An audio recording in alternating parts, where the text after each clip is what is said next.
ഒരു കായിക വാർത്തയിലേക്കാണ് ഇനി. വിരമിക്കൽ അഭ്യൂഹമൊക്കെ നിലനിൽക്കെ ICC ഏകദിന റാങ്കിങ്ങിൽ 2ാം സ്ഥാനത്തേക്ക് എത്തിയിരിക്കുന്നു രോഹിത് ശർമ്മ.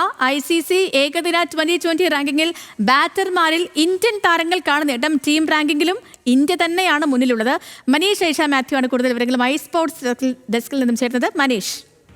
സത്യലക്ഷ്മി, ഈ അടുത്ത കാലത്താണ് രോഹിത് ശർമ്മയും അതുപോലെ തന്നെ വിരാട് കോഹ്ലിയും ഒക്കെ വിരമിക്കണം, അവർക്ക് ഓസ്ട്രേലിയൻ സീരീസോടുകൂടി തന്നെ വിരമിക്കൽ നൽകും എന്നുള്ള തരത്തിലേക്കുള്ള വലിയ പ്രചാരണം ഉണ്ടായത്. അതിന് പിന്നാലെയാണ് നിലവിലിപ്പോൾ ICC പുതിയ റാങ്കിംഗ് പുറത്തുവിട്ടിരിക്കുന്നത്. അതിൽ നിലവിലിപ്പോൾ 2ാം സ്ഥാനത്താണ് ഏകദിന ബാറ്റർമാരിൽ 2ാം സ്ഥാനത്താണ് ഇന്ത്യയുടെ രോഹിത് ശർമ്മയുള്ളത്. അതുപോലെ തന്നെ 4ാം സ്ഥാനത്ത് വിരാട് കോഹ്ലിയുമുണ്ട്. 1ാം സ്ഥാനത്ത് ഇന്ത്യയുടെ ഇപ്പോഴത്തെ ടെസ്റ്റ് ക്യാപ്റ്റനായിട്ടുള്ള ശുഭ്മാൻ ഗില്ലാണുള്ളത്.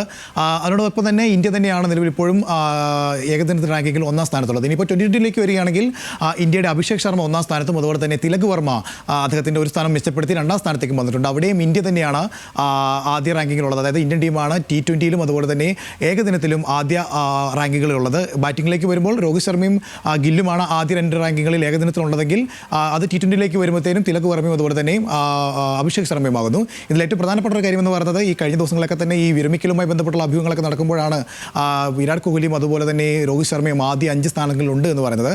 അതിന് മറ്റൊരു കാരണം കൂടി ഉണ്ടെന്ന് പറയുന്നത് നേരത്തെ 2ാം സ്ഥാനത്തുണ്ടായിരുന്ന ബാബർ അസം, അത് പാകിസ്ഥാനെ താരമായിട്ടുള്ള ബാബർ അസം ഈ അടുത്തൊന്നും മത്സരങ്ങളിൽ കളിച്ചിട്ടിരുന്നില്ല. അതിനു കൂടി കാരണം കൂടെ പരിഗണിച്ചിട്ടാണ് നിലവിൽ ഇപ്പോൾ 2ാം സ്ഥാനത്ത് രോഹിത് ശർമ്മയുള്ളത്. സിദ്ധലക്ഷ്മി. ശരി മനീഷ്, വ്യക്തമാണ്. മനീഷ് ഏഷ മാത്യു ആണ് സ്പോർട്സ് ഡെസ്കിൽ നിന്നും വിവരങ്ങൾ നൽകിയത്.